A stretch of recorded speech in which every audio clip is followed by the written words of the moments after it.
नमस्कार। आज हम बात कर रहे हैं ब्रह्म पुराण के कुछ चुने हुए अंशों पर। ये वही प्राचीन ग्रंथ है जिसे आदि पुराण भी कहते हैं और इसमें सृष्टि, तीर्थ, जीवन के कर्तव्य मतलब बहुत कुछ है।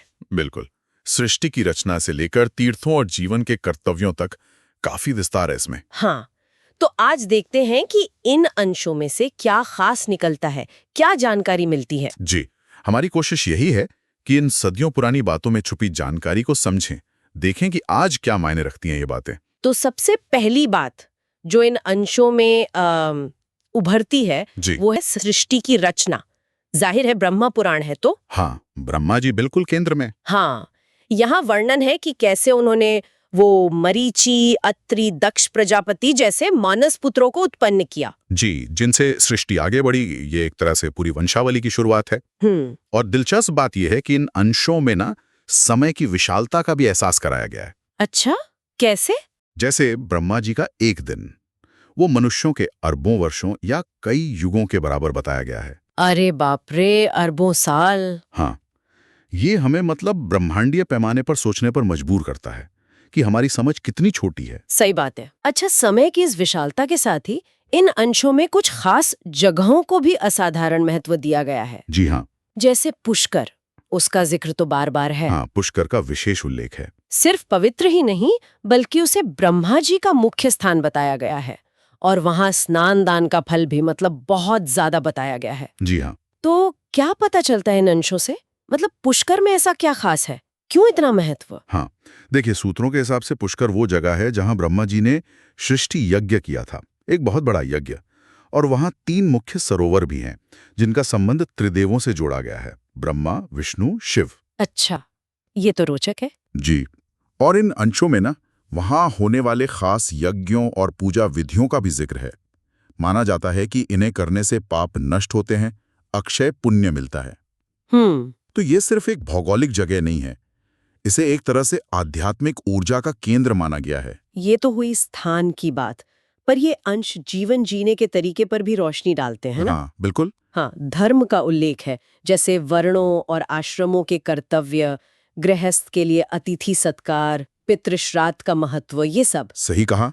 और ये सिर्फ नियम नहीं है, ये कर्म के सिद्धांत से जुड़े हैं। अच्छा, कर्म का सिद्धांत। हाँ, इन अंशों में साफ कहा गया है कि हमारे कर्म चाहे अच्छे हों या बुरे हों, उनका फल हमें भोगना ही पड़ता है। इसीलिए सत्य, अहिंसा, दान और इंद्रियों पर नियंत्रण, इन गुणों पर इतना जोर दिया गया है। ये एक तरह से नैतिक दिशा निर्देश है कि सार्थक जीवन कैसे जिया जाए। बिल्कुल। और फिर वो समय वाली बात, वो चक्रीय अवधारणा। हाँ हाँ, युगों वाली। सतयुग, त्रेता, द्वापर, कलयुग, इन सब का वर्णन है। और हर युग में धर्म का स्तर, मनुष्यों की आयु सब बदलता है। जी, जैसे सतयुग में धर्म एकदम अपनी पराकाष्ठा पर, आयु बहुत लंबी। और कलयुग में ठीक उल्टा, धर्म का क्षय, आयु कम। ये सोचना ही कितना अलग है हमारी आजकल की सोच से। बिल्कुल। ये थोड़ा हिंदू दर्शन की खासियत है कि समय को एक सीधी रेखा में नहीं, बल्कि एक चक्र की तरह देखा गया है। चक्र की तरह मतलब सृष्टि होती है, विकसित होती है, फिर उसका ह्रास होता है, प्रलय होती है और फिर नई सृष्टि शुरू होती है। एक अंतहीन लय है ये। उतार और चढ़ाव का एक सतत चक्र। इन अंशों में उपासना और मंत्रों की शक्ति का भी वर्णन मिलता है। जैसे हाँ, मिलता है।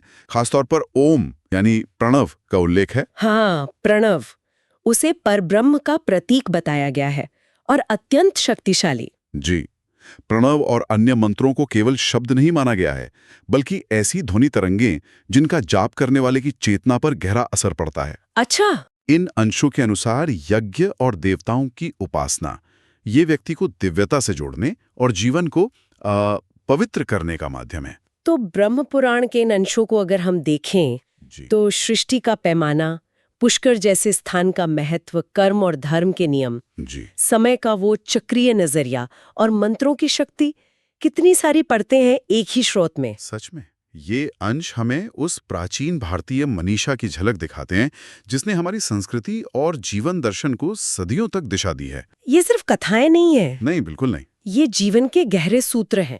तो हमारे लिए इसका क्या मतलब हो सकता है आज? शायद यही कि इन प्राचीन ग्रंथों में आज भी ऐसी अंतर्दृष्टि मिल सकती है जो हमारे जीवन को समझने में मदद करे। हाँ, बशर्ते हम उन्हें खुले दिमाग से देखें, सही संदर्भ में समझें। और यही एक विचार छोड़ जाते हैं सबके लिए सोचने को। हाँ, क्या समय की ये चक्रीय अवधारणा, ये उतार चढ़ाव की लय जो पुराणों में वर्णित है, क्या ये हमें आज की इस सीधी रेखा वाली हमेशा आगे भागने की जिंदगी को एक नए शायद ज्यादा संतुलित नजरिए से देखने में मदद कर सकती है? सोचने वाली बात है। जरूर सोचिएगा।